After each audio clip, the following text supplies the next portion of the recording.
How did my family realize I was never as disposable as they thought? They stopped inviting me to holidays, stopped answering my calls, and acted like I no longer existed.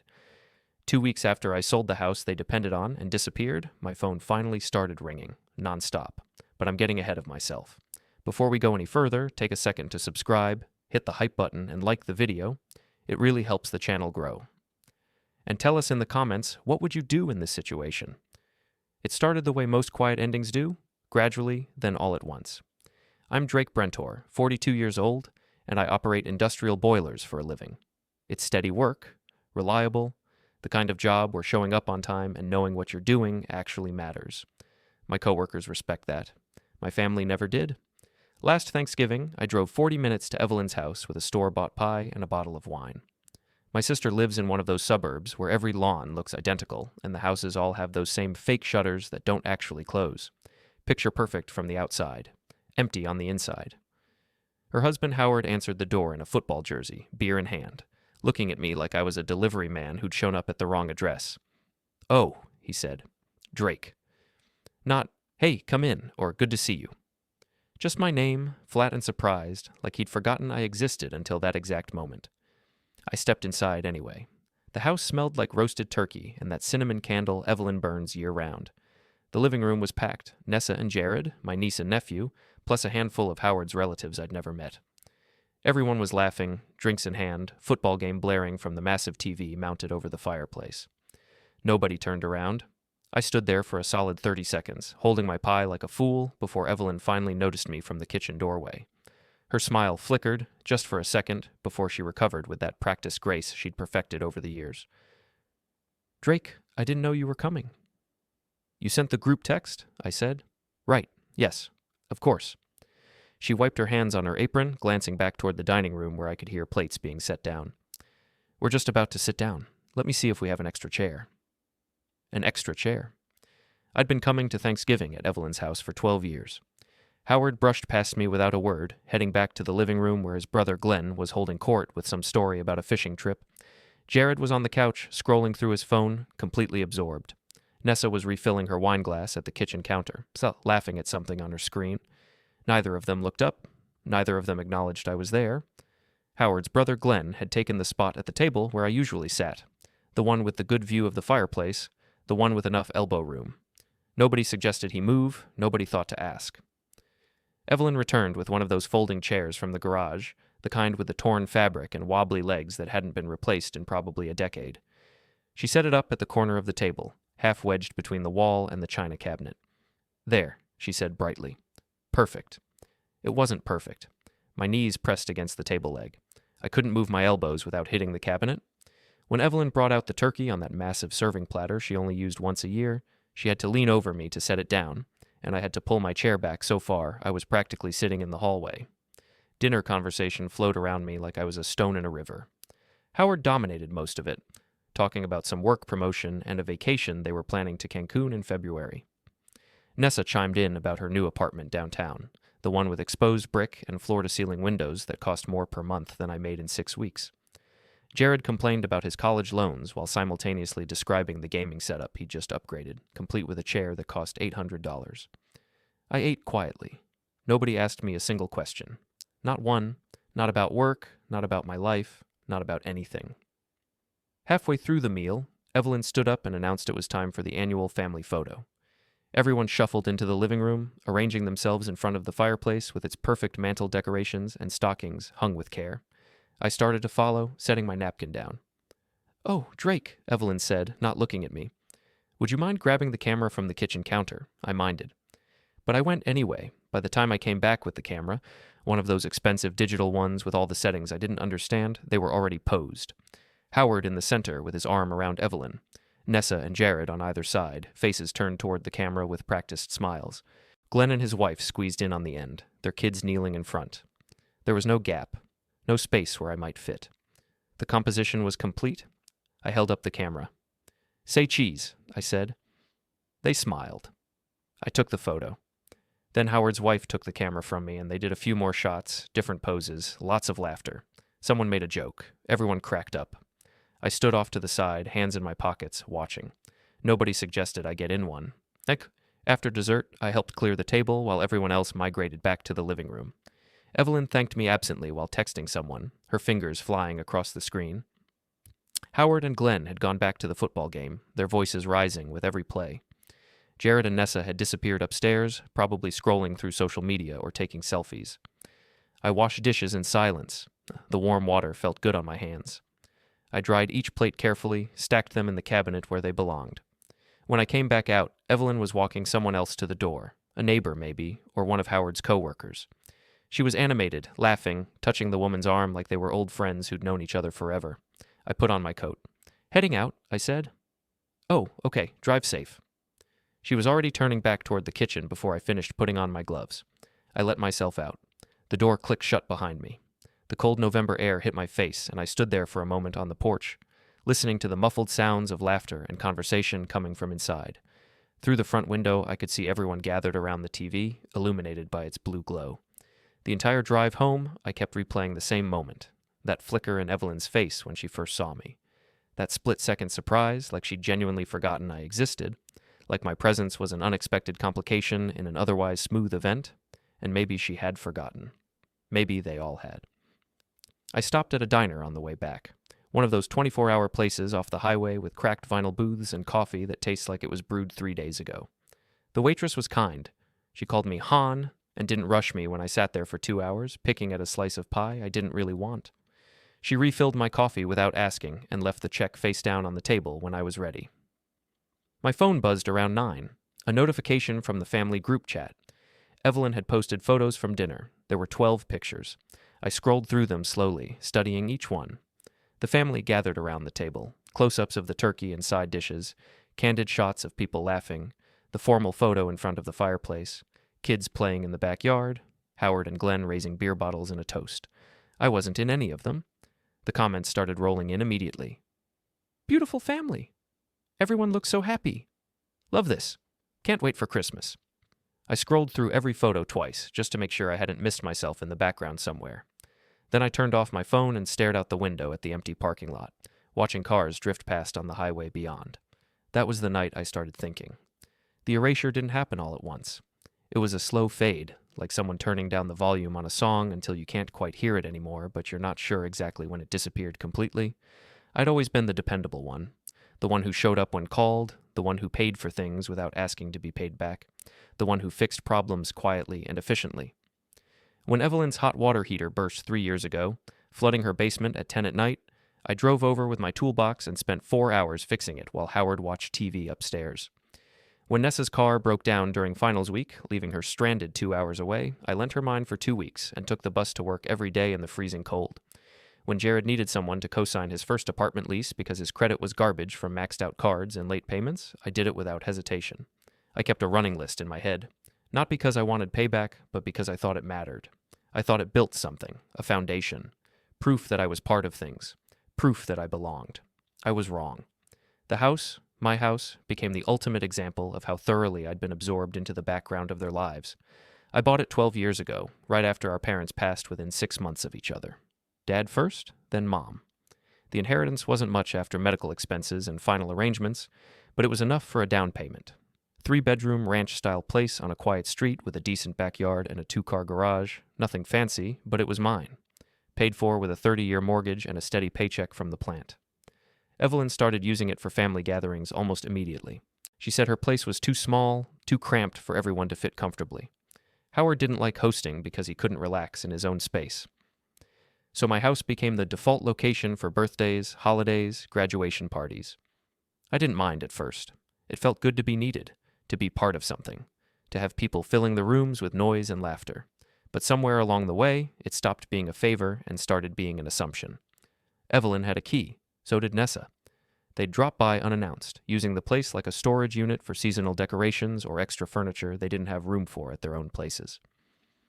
Jared used the garage for his band practice one summer, leaving the space reeking of stale beer and cheap cologne, the concrete floor sticky with spills. Howard once borrowed my lawnmower and returned it broken, blades bent and caked with rust. No apology offered. I never said anything. Not once. I just fixed what broke and cleaned what was dirty and went on being useful. At work, things were different. People noticed me there. When I walked into the boiler room at the start of my shift, my supervisor nodded and asked how I was doing. When I fixed a pressure valve that had been giving everyone trouble for weeks, the maintenance crew bought me lunch and actually meant it when they said thanks. When I took extra shifts during the holidays so other guys could spend time with their families, they remembered. They brought me cookies their wives had baked or offered to cover for me when I needed time off. One afternoon in early December, a coworker named Jimmy asked me what I was doing for Christmas while we were cleaning equipment together. Not sure yet, I said. Family stuff? I hesitated, wiping grease off a valve. Maybe. Jimmy leaned against the workbench, studying me with that direct way he had. You always do that. Maybe. Not sure. You got people or not? I got people. They treat you right? I didn't answer, just kept working. Jimmy shook his head slowly. Man, you're too nice. I've known you 6 years and you've never taken a vacation. You cover everyone's shifts. You don't ask for anything. That's admirable, but it's also dumb. I'm fine, I said. You say that a lot, too. He was right. I did. I said it so often it had become automatic, a reflex response to any question about my well-being. That night, I sat in my rented apartment, a small one-bedroom place I'd moved into after Evelyn suggested I let Nessa stay at the house while she looked for her own place downtown. That was 8 months ago. Nessa was still there, her stuff spread throughout my house. I was still paying the mortgage every month, never late, never missing a payment. I opened my laptop and checked my bank account. The numbers were smaller than they should have been for someone who'd been working steadily for 2 decades. Not broke, but not comfortable either. I started scrolling through my transaction history, going back months. Venmo payments to Jared for car repairs he'd promised to pay back, but never did. Transfers to Evelyn for emergencies that were never explained in detail. A payment for Nessa's car insurance after she'd fallen behind and faced cancellation. I added it up carefully, double-checking the math.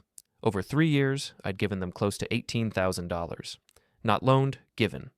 Because family doesn't keep score, right? Because that's what you do for the people you love. Except they did keep score. They just weren't counting me. My phone buzzed on the table. A text from Evelyn in the group chat. Planning Christmas at the house. Everyone confirm availability. The house. Not Drake's house. Not even the family house. Just the house, like it was a communal space that had always existed and always would. Jared replied first. I'm in. Nessa sent a thumbs-up emoji. Howard wrote, works for me. Someone remind Drake to pick up extra chairs. I stared at the screen for a long time. The cursor blinked. The notification sat there, waiting for my response. Someone remind Drake. Like I was the help. Like my only function was to provide logistics and infrastructure for events I wasn't really part of. I didn't reply. I turned off my phone and sat in the dark for a long time, feeling something cold and unfamiliar settle in my chest. It wasn't anger, not yet. It was clarity, the kind that comes when you finally see something that's been obvious all along. The next morning, I took the bus to work. It was freezing, the kind of December cold that cuts through your jacket and makes your bones ache. The bus was crowded with early morning commuters, standing room only, and I ended up wedged between a woman with 2 crying kids and a man who smelled like he'd been wearing the same clothes for a week. My breath fogged in the air. My fingers went numb even inside my gloves. At a red light, I looked out the window and saw Howard's truck pulling up next to the bus. Brand new Ford F-150, the expensive model with all the bells and whistles. He was alone, sipping coffee from a travel mug, probably listening to classic rock on the premium sound system he'd bragged about at Thanksgiving. Warm, comfortable, alone. He didn't see me. Why would he? I was just another face on a public bus, anonymous and irrelevant. He turned left. I stayed on the bus for another 20 minutes, watching the city slide past through dirty windows. At lunch, I sat alone in the break room and opened my phone. The group chat had continued without me. Evelyn was coordinating a menu, asking who wanted to bring what. Nessa was asking if she could invite her new boyfriend, the one she'd been dating for 3 weeks. Jared was complaining about having to drive all the way across town, like the 20-minute drive was some enormous burden. Not a single person had asked where I was. Not one. The conversation had flowed right past my absence like water around a stone. I pulled up the contact for Martin Cole. He was a real estate attorney I'd worked with when I bought the house 12 years ago. We'd stayed in touch loosely over the years. He'd send a holiday card with his family photo. I'd send one back with just my name. That kind of distant but friendly professional relationship. I typed out a message carefully. Need to talk about selling property. Available this week? His response came back in under 5 minutes. Thursday at 2. My office. Everything okay? We'll explain in person, I replied. I hit send, then locked my phone and finished my sandwich. The cold clarity from last night hadn't left. If anything, it had sharpened into something harder, something definite. That evening, I walked through the house one last time before Nessa came home from work.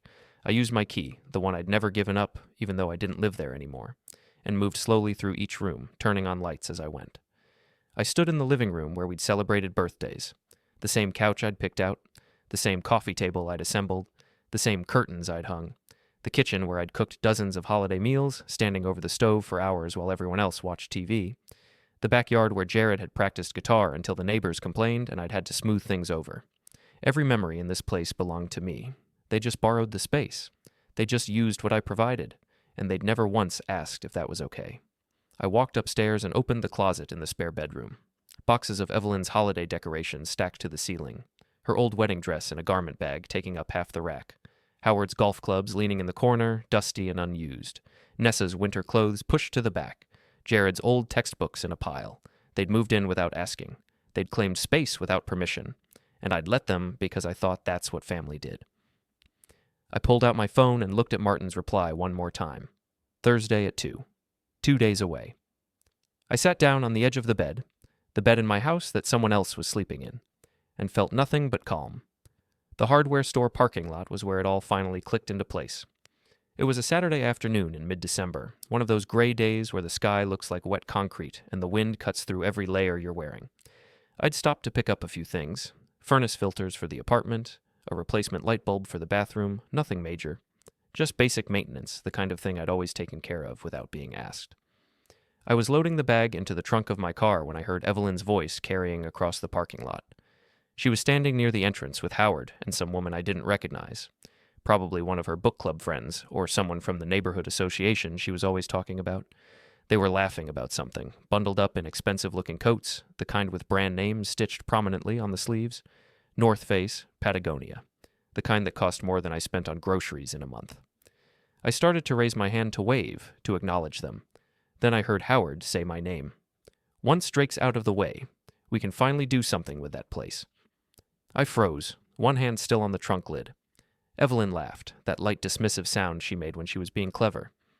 It's got good bones. Needs updating, obviously. That kitchen is stuck in 2005, but the location's solid. Nessa could stay there long-term if she wanted, or we could rent it out for actual income.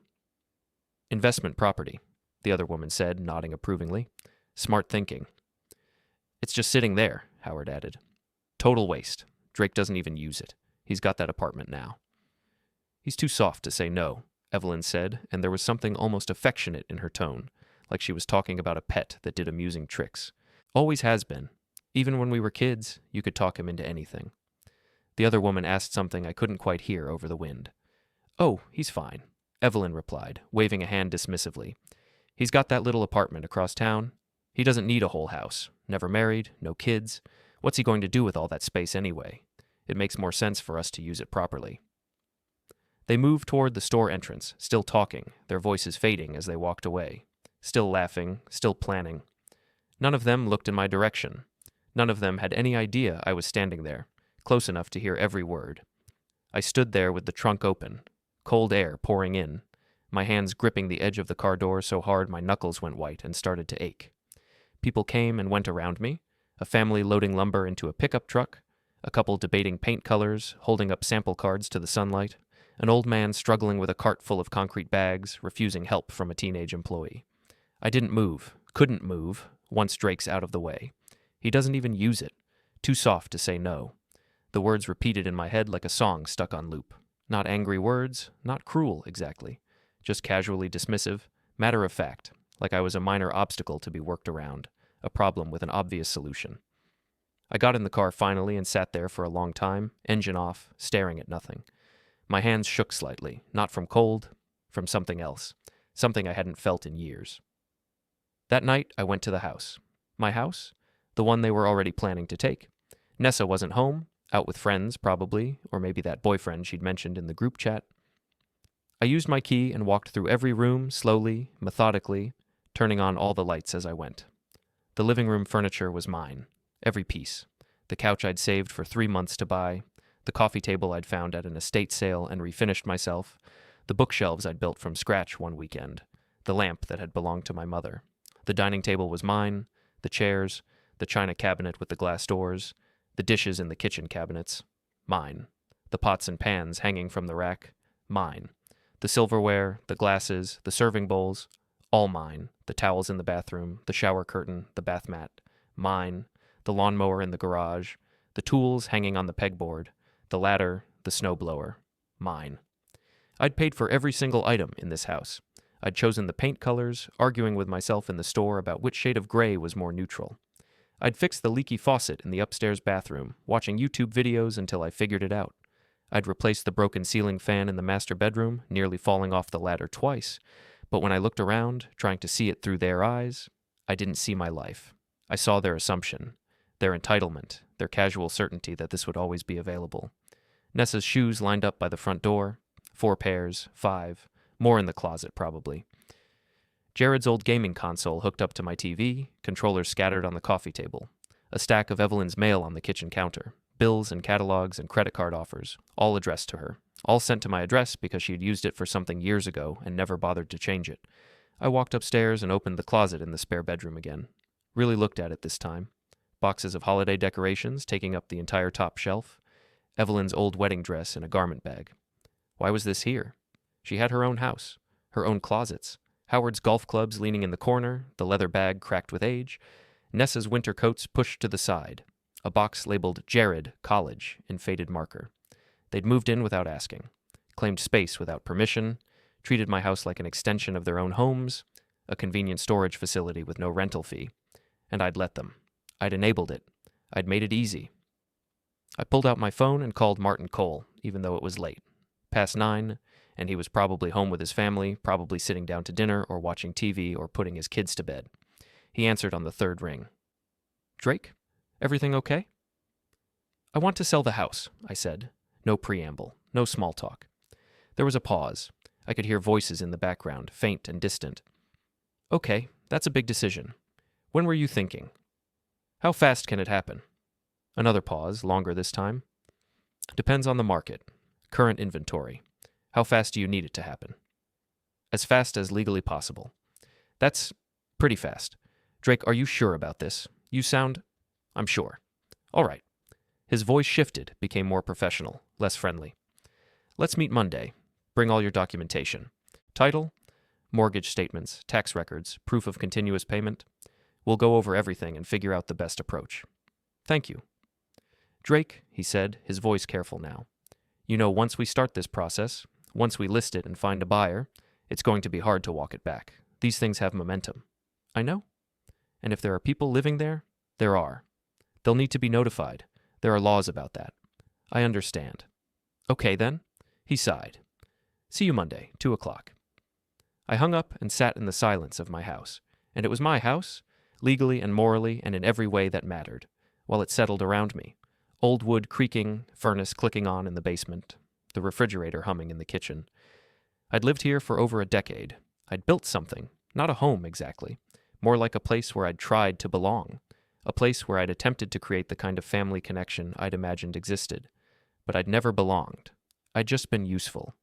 And the moment I stopped being useful, the moment I became an inconvenience or an obstacle, I'd be erased completely. Once Drake's out of the way. I stood up slowly, my knees stiff from sitting, turned off all the lights one by one, moving through the house in darkness. Locked the door behind me carefully, testing the handle twice to make sure it caught. On the drive back to my apartment, I felt something I hadn't felt in years. Something I'd almost forgotten existed. Calm. Pure, cold, absolute calm. Martin Cole's office was in a low-rise building downtown, the kind of place with gray carpet worn thin in the high-traffic areas, and fluorescent lights that hummed too loud when you paid attention. His door had his name stenciled on frosted glass in simple black letters. Professional. Understated. When I walked in Monday afternoon at exactly 2 o'clock, he was already at his desk, reading glasses perched on his nose, a stack of folders spread out in front of him. "Drake," he said, standing to shake my hand. His grip was firm, his expression neutral. "Have a seat." I sat in one of the leather chairs across from his desk. They were worn but comfortable, the kind of furniture that had been expensive once and was now just practical. Martin settled back into his chair and folded his hands on the desk. So you want to sell the house? Walk me through why. I laid out the documentation I'd brought. The title deed, crisp and official. Mortgage statements going back 12 years, organized chronologically in a folder. Proof of continuous payment, never late, never missed. Tax records, insurance documents. Everything was in my name. Only my name. Martin flipped through the pages slowly, nodding occasionally, making notes on a yellow legal pad with a pen that probably cost more than my watch. He didn't rush, didn't skip ahead, read everything thoroughly. Family situation? He asked, not looking up from the papers. Complicated. Are they going to contest this? They don't have legal standing, I said. It's mine. I bought it. I paid for it. They've just been using it. Using it how, exactly? Living there, storing things, hosting events, treating it like it belongs to them. Martin leaned back in his chair, tapping his pen against the desk in a slow rhythm. Okay, here's what you need to know. If the house is solely in your name and there's no shared financial obligation, no co-signers, no joint ownership, no written agreement giving anyone else rights to the property, then you can sell it whenever you want. You don't need anyone's permission. How long will it take? In this market, he considered. 4 to 6 weeks if we price it right and market it properly. Maybe faster if we find a cash buyer who doesn't need mortgage approval. I want fast. Then we price it competitively and make it easy to close. No contingencies if we can avoid them. I'll recommend a real estate agent I trust. She's aggressive but ethical. We'll get the listing up by the end of the week. I nodded. What else do I need to do? Clear out anything you don't want to lose. Once it sells, you'll have a closing date. After that, the new owners take possession. Anyone living there will need to leave. Good. Martin studied me for a long moment, his expression unreadable. Drake, I've known you a long time. Not well, but long enough. You're not impulsive. You don't make rash decisions.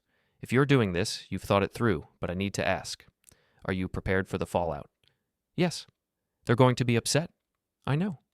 They might try to make this difficult, legally, emotionally, both. They can try. If there are personal belongings in the house that aren't yours, I'll deal with it.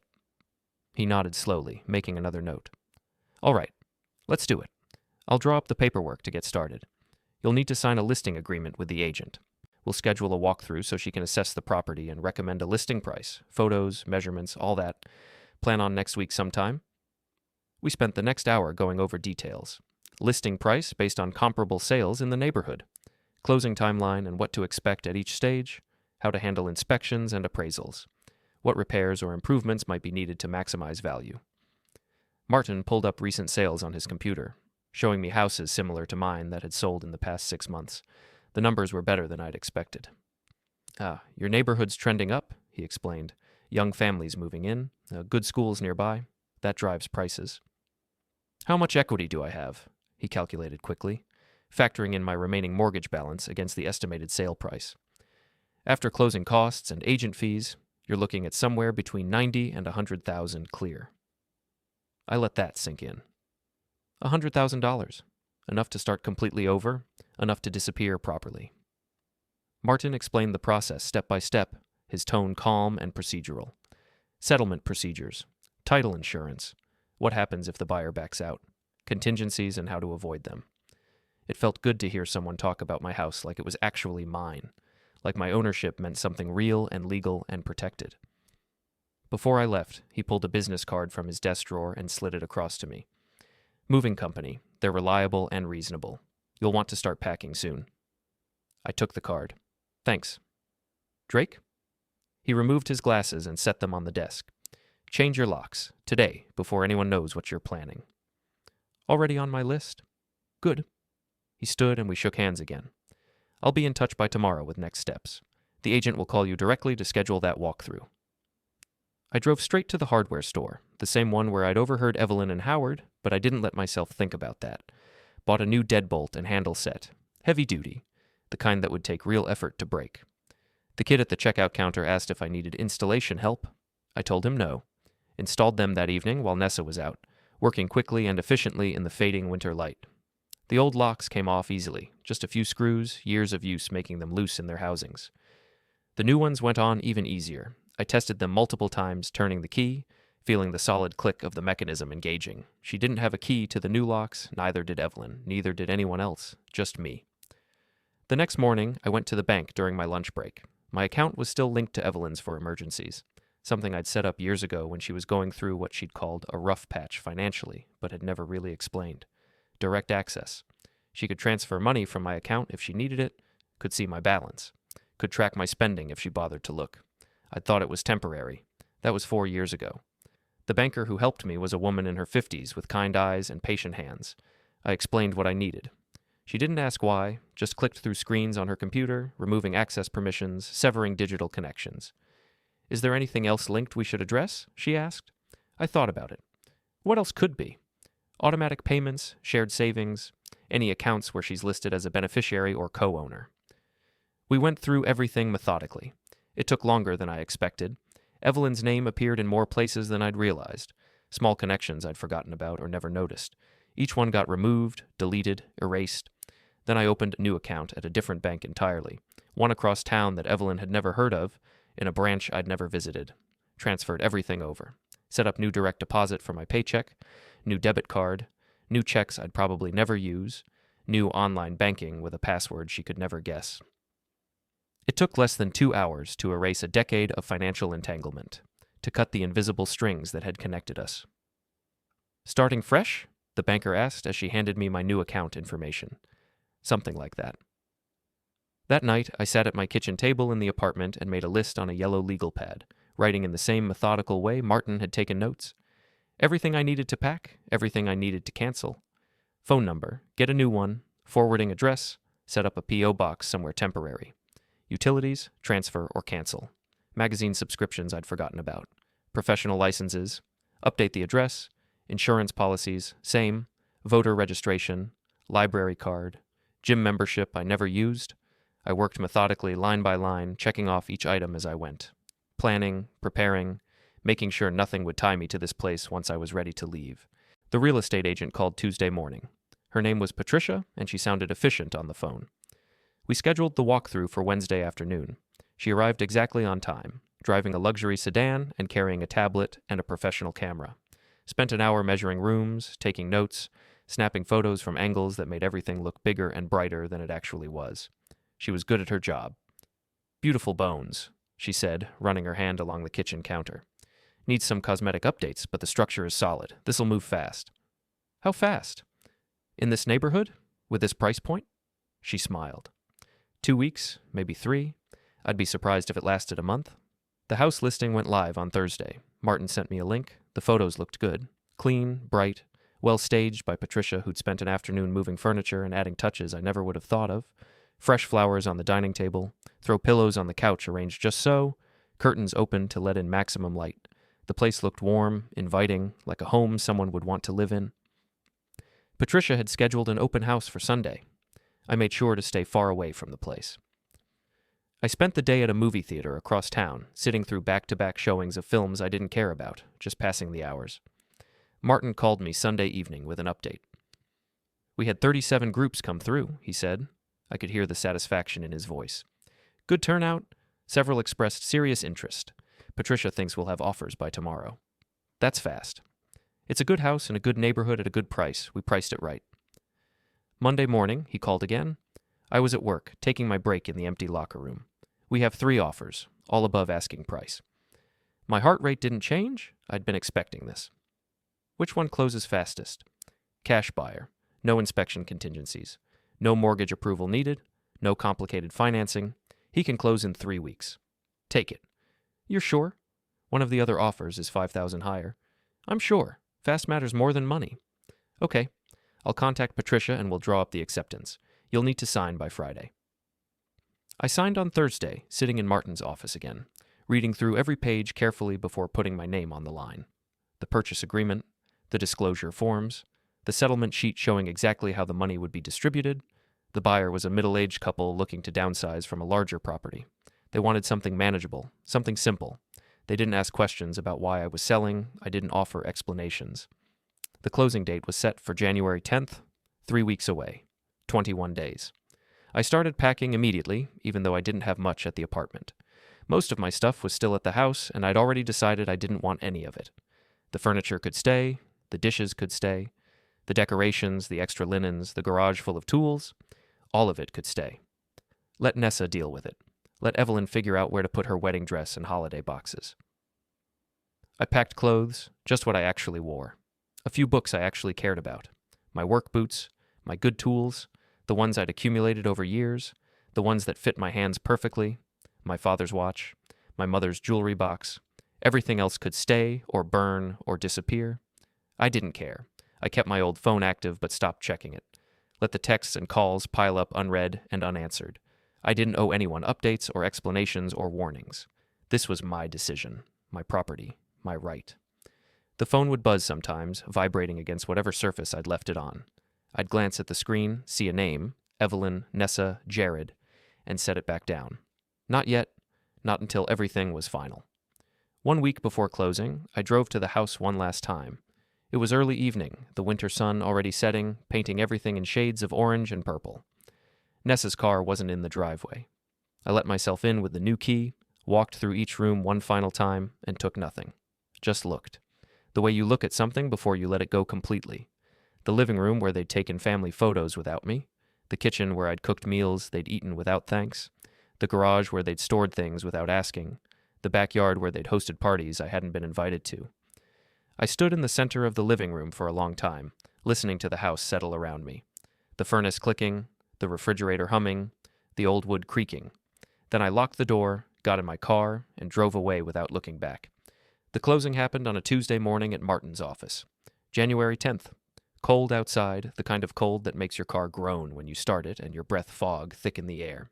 I arrived early, before the buyer, and sat in the waiting area with a cup of coffee Martin's secretary had offered me. She was an older woman with silver hair and a kind smile who didn't ask questions. The buyer arrived 10 minutes later, a middle-aged man in a suit with his wife beside him, both of them looking excited and nervous, in that way people do when they are about to make a major purchase. They shook my hand once, politely, and spent the rest of the meeting reviewing documents with their attorney, a younger woman who asked pointed questions about disclosure and inspection reports. The conference room had a long table and too many chairs. We sat on opposite sides. Martin handled everything professionally, walking us through each document, explaining what we were signing and why. I signed where Martin pointed, the buyer signed, his attorney signed. Martin notarized everything with his official stamp, pressing hard enough to leave an impression in the paper. The sound of the stamp hitting the desk was satisfying. Final. We exchanged keys for a cashier's check. The buyer held the keys like they were precious, already mentally arranging furniture and planning renovations.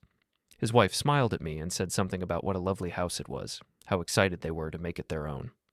"It's a good house," I said. "It'll serve you well." 20 minutes. That's how long it took to sell 12 years of assumptions, to sever the connection completely, to turn something that had defined my relationship with my family into nothing more than a completed transaction. Martin walked me to the parking lot afterward, his breath fogging in the cold air. Light snow had started falling, tiny flakes that disappeared the moment they touched the ground. "You okay?" he asked. "Yeah." "What's next for you?" "Leaving." He nodded, unsurprised. "Where to?" "Does it matter?" "I suppose not." He extended his hand. "Good luck, Drake. You've got my number if you need anything. References for housing, employment verification, whatever." "Thanks for everything." "You did the right thing," he said, "for what it's worth. Sometimes the right thing feels wrong because we've been taught to accept less than we deserve." I shook his hand and got in my car, watched him walk back to his office through the rearview mirror, snow dusting his shoulders. I drove straight to the bank and deposited the check. The teller processed it without comment, though her eyebrows rose slightly at the amount. $93,000 after all fees and costs. Not life-changing money exactly, but significant. Enough to start over somewhere new. Enough to breathe without the weight of other people's expectations pressing down on every decision. "This'll take a few days to clear," she said, given the amount. "That's fine. I'm not in a rush." But I was. I just didn't tell her that. I'd already given notice at work 2 weeks earlier. Standard professional courtesy. 2 weeks, clean and respectful. My supervisor had been disappointed but understanding, shaking my hand and wishing me well, said I'd always have a reference if I needed one. Jimmy had clapped me on the shoulder hard enough to bruise and told me to send a postcard from wherever I ended up. I didn't tell anyone where I was going, didn't even know myself yet, really, just away. Somewhere they'd never think to look. The apartment lease ended at the end of January. I spent the next 3 days packing what little I had left. 1 carload, that's all it took. Clothes folded into boxes, books stacked carefully. tools wrapped in old towels, a few personal items with actual sentimental value, photos of my parents from when they were young, my father's watch that had stopped working years ago, my mother's jewelry box with the broken hinge. Everything else I donated to Goodwill or left on the curb with a free sign. The cheap furniture I'd bought secondhand, the kitchen supplies I'd accumulated, the decorations I'd never bothered hanging, gone, all of it. I'd already lined up a new place, a small rental 3 states away in a town I'd never been to, picked almost at random from an online listing site. Population under 10,000, low cost of living, no connection to my old life whatsoever. Found it late one night, scrolling through pages of rental listings, looking for something that felt anonymous. Small population, cheap rent, far away. The photos showed a basic apartment with white walls and carpet that had been new maybe 10 years ago. Nothing special, nothing memorable, perfect for disappearing. I signed the lease remotely, scanned documents and digital signatures, wired the deposit and first month's rent from my new account. The landlord didn't ask questions beyond the standard application. I didn't offer answers beyond what was required. On the morning I left, I loaded the car in silence. It was still dark out, the street quiet except for the distant hum of traffic from the highway and the occasional bark of a dog somewhere in the neighborhood. Streetlights cast orange pools on the sidewalk. Frost covered every windshield. I didn't say goodbye to the neighbors. Didn't leave a note for the landlord beyond the required notice I'd submitted weeks ago. Just locked the door one final time and dropped the keys in the drop box outside the rental office, listening to them clatter inside. The highway stretched out in front of me, empty and endless, under a gray sky threatening snow. I drove for 12 hours straight, stopping only for gas and coffee and bathroom breaks at highway rest stops with fluorescent lights and vending machines that took your money without giving you what you paid for. The landscape changed slowly, almost imperceptibly at first.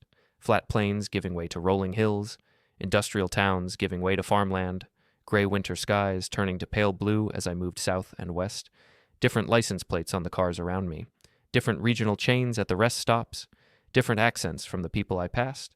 I listened to the radio. Classic rock stations fading into country as I crossed state lines. Talk radio discussing politics I didn't care about. Weather reports for places I was leaving behind. I didn't think about anything specific. Just drove. Put miles between myself and everything I'd known. The new town appeared gradually as I drove through late afternoon. First highway signs announcing the exit, then scattered houses, then the town proper, a main street with a few shops, a diner, a post office, a grocery store.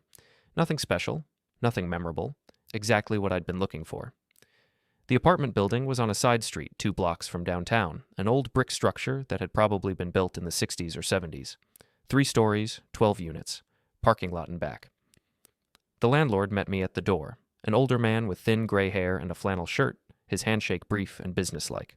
He handed over 2 keys on a plain metal ring and a sheet with emergency numbers and trash pickup schedule. "Rent's due first of the month," he said. "No exceptions. Any problems, call the number on the sheet. Don't call after 9 unless it's an emergency." "Understood." He left without small talk, which I appreciated. I carried my boxes upstairs one at a time. The stairwell smelled like old carpet and someone's cooking, something with onions and garlic. The apartment was exactly what the photos had shown. Small, clean, anonymous. White walls that needed a fresh coat of paint. Beige carpet worn thin in places. Kitchen with basic appliances that looked like they'd been installed 20 years ago. Bathroom with a shower stall and no tub. One bedroom barely big enough for a bed and dresser. I set the boxes down in the middle of the living room and stood there for a long time, looking at the bare walls and empty space. Late afternoon sun came through the windows at an angle, dust motes floating in the light like tiny planets in orbit. It felt right, clean, anonymous. Mine. I kept my old phone charged but turned off, tucked in a drawer in the bedroom dresser. I'd bought a new one before I left. Walked into a phone store and paid cash for a basic smartphone with a prepaid plan. New number, new provider. New plan with unlimited everything. No connection to my old life. Only a handful of people had the number. Martin Cole, my new landlord, my new employer. Another boiler operation job I'd found online, applied for remotely, interviewed over video call. Similar pay, similar hours, similar work. The plant manager had seemed relieved to find someone with experience who could start immediately. That was it. 3 people. No family. No friends who might accidentally mention where I'd gone. No ties that could pull me back. For 2 weeks, I unpacked slowly. Got used to the rhythms of the new town. Found a diner 3 blocks away that served decent coffee and breakfast all day. The waitress was a woman in her 40s who called everyone honey and remembered your order after you'd been there twice. Started my new job, which was exactly like my old job, except nobody knew me and nobody expected anything beyond showing up and doing the work. The guys on my crew nodded when I walked in that first day. Called me Drake after I introduced myself, asked basic questions about where I'd worked before, how long I'd been doing this, whether I knew my way around certain systems. Nobody pushed for details I didn't want to give. Nobody asked about family or why I'd moved. Just accepted that I was there, that I knew what I was doing, and that was enough. At night, I'd sit on the couch I'd bought secondhand from a thrift store downtown, ugly floral pattern but surprisingly comfortable, and stare at the bedroom door, knowing my old phone was in there, in the drawer. Turned off, but still charged, still connected to everything I'd left behind. I knew what was on it, knew the messages were piling up day after day, knew the calls were coming in with increasing frequency. Could picture Evelyn's face getting redder with each unanswered ring. Could imagine Nessa's confusion turning to panic. Could hear Howard's bluster escalating into genuine anger. But I wasn't ready yet. Needed the distance first. Needed to be far enough away that nothing they said or did could reach me physically. Needed to know that no matter what happened next, I was safe, unreachable, gone. 2 weeks and 3 days after I left, I finally turned it on. The screen lit up slowly, taking its time, loading, processing. Then the notifications started appearing, one after another. A cascade of digital desperation, texts, voicemails, missed calls, emails, messages on apps I'd forgotten I had. Even a few attempts to reach me through social media accounts I hadn't checked in years. The numbers kept climbing as the phone caught up with everything it had missed. 50 missed calls, 70, 90, over 100. 237 text messages, 43 voicemails. I scrolled through the messages chronologically, watching the progression like a time-lapse of panic. They started calm, confused. Evelyn. Drake. Where are you? Nessa. Your locks are changed. What's going on? Jared. Dude, call me back. Then they shifted. Urgent. Demanding. Evelyn. The house is sold? What the hell did you do? Howard. Call me right now. We need to talk. Nessa. I don't understand. Where am I supposed to go? Then panic set in, desperation creeping into every word. Evelyn. Drake, this isn't funny. We need to talk about this. Jared. You can't just disappear. That's insane. Howard. You owe us an explanation. Call back immediately. Nessa. Please. I don't have anywhere to go. My lease here was informal. Drake, please. I kept scrolling. The messages got longer, more desperate, more revealing. Evelyn left multiple voicemails, her voice tight and furious in the early ones, then cracking into something that might have been genuine emotion or might have been manipulation in the later ones. Hard to tell after years of being erased. Texts from Nessa begging me to call, saying she didn't understand what she'd done wrong, asking if this was about something specific or just random cruelty on my part. Even Jared had left a message, trying to sound casual but failing completely. Hey man, look, I don't know what's going on with you, but this is pretty extreme. Can we just talk? Work this out like adults? The most recent message was from Evelyn, sent this morning at 7:15. Family meeting, video call, tonight at 8. You better be there. This is not optional. We need answers, and you're going to give them to us. I checked the time on my new phone. 7:45. I made coffee slowly, methodically. Ground the beans I'd bought from the grocery store downtown. Heated the water in the electric kettle and poured carefully, watching the grounds bloom and settle. The ritual was calming, familiar, something I controlled completely. I sat down at the kitchen table in my new apartment 3 states away, opened my laptop, and logged into the family video chat app for the first time in weeks. My hands were steady, my breathing was calm. At exactly 8 o'clock, I clicked join. The screen loaded slowly, buffering. Then faces appeared in a grid arrangement, 5 of them. Evelyn front and center, jaw tight, eyes hard with anger barely contained. Howard beside her, arms crossed defensively across his chest. Nessa in the corner, looking pale and tired, her eyes red like she'd been crying. Jared next to her, trying to appear indifferent but failing, his leg bouncing nervously where he sat. And someone else, Glenn, maybe, or another one of Howard's relatives brought in for backup. I didn't care who. There was a moment of shocked silence when my video loaded, like they hadn't actually expected me to show up. Evelyn spoke first, her voice sharp. Where the hell have you been? I sipped my coffee slowly, set the cup down carefully. Around.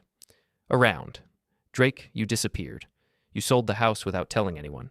You changed your number. You just left. I did, I said calmly. Why? Because it was my house. What's that supposed to mean? It means I owned it. I paid for it. I decided to sell it. That's how ownership works.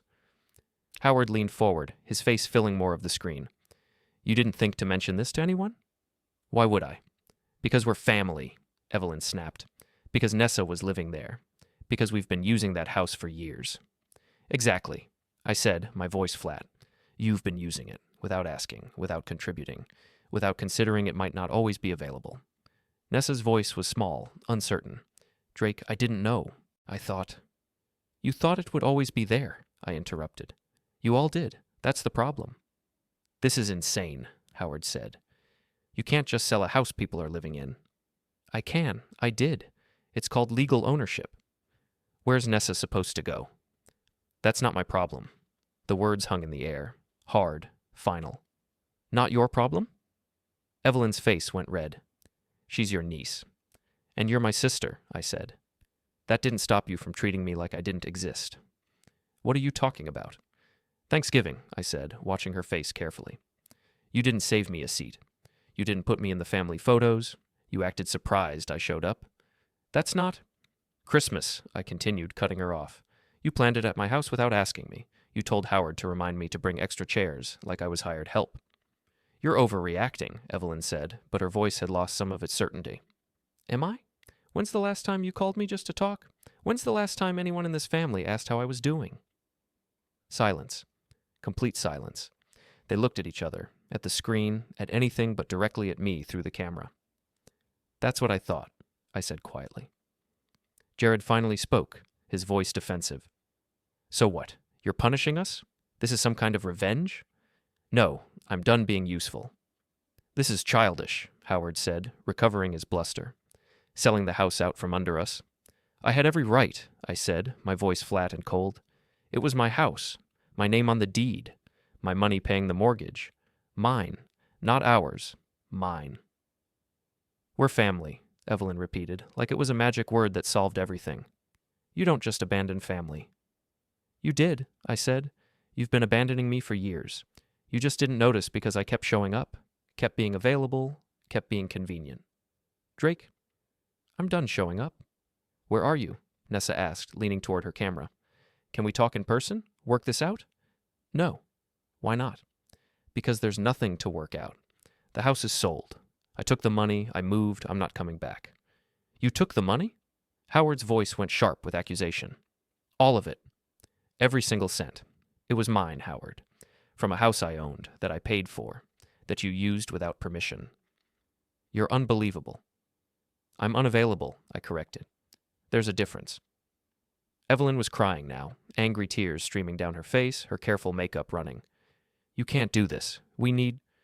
You don't need me, I interrupted firmly. You need what I provided. There's a difference, a big one. This is insane, Jared said again, like repetition would make it true. You're acting like we did something terrible. You did. You took me for granted. You erased me from family events.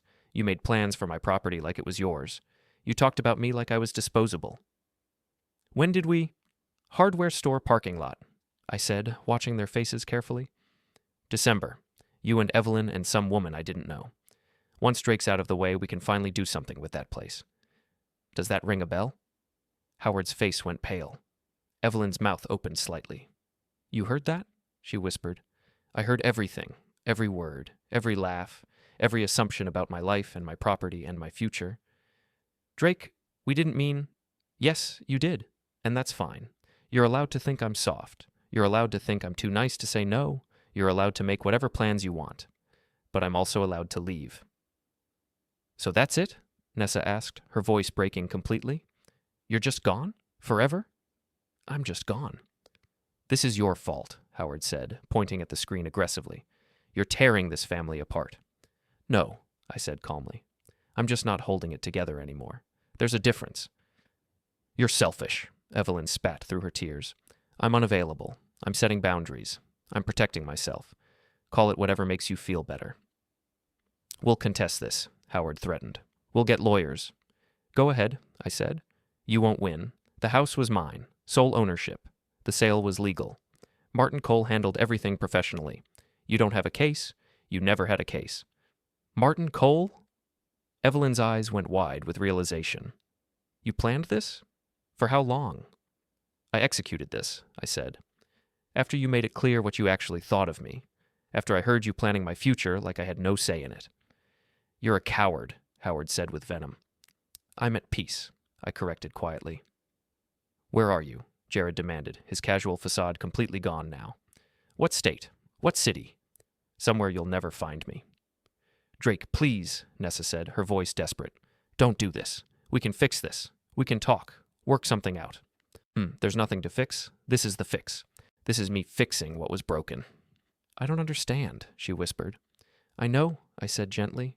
That's exactly the problem. You never understood. None of you did. Evelyn was openly sobbing now, her shoulders shaking. You can't just leave. You can't. I already did. Weeks ago. I'm 3 states away in a town you've never heard of. I have a new job, a new apartment, a new phone number, a new life. This is insane, Howard said for the 3rd time, like it was the only word he knew. This is boundaries. This is self-respect. This is me deciding that I matter as much as any of you. We're your family, Evelyn said desperately, reaching toward her screen like she could physically grab me through the camera. You were, I said. Past tense. Now you're just people I used to know. People who used me until I wasn't convenient anymore. I reached for the keyboard. Drake, wait, Nessa started, leaning forward urgently. Please, Evelyn tried. Don't you dare, Howard warned. I closed the laptop. The screen went dark instantly, complete, final. I sat there in the silence of my new apartment, 3 states away, in a town where nobody knew my name or my history or my family. The old phone sat on the table in front of me. I picked it up, powered it off one last time, walked to the kitchen, and dropped it in the trash. Then I took the trash bag outside to the dumpster behind the building and threw it in, listening to the satisfying thud as it hit the bottom. When I came back upstairs, I poured another cup of coffee and walked to the window. A couple walked by on the street below, holding hands. A dog barked somewhere. A car drove past slowly, headlights cutting through the evening darkness. I felt nothing but calm. Pure, absolute, unshakable calm. They'd call again. They'd text. They'd send emails and letters. They'd rage and plead and demand and cry. But I wouldn't answer. I'd already said everything that needed saying. The house was sold. The money was mine. The distance was permanent. I was unreachable.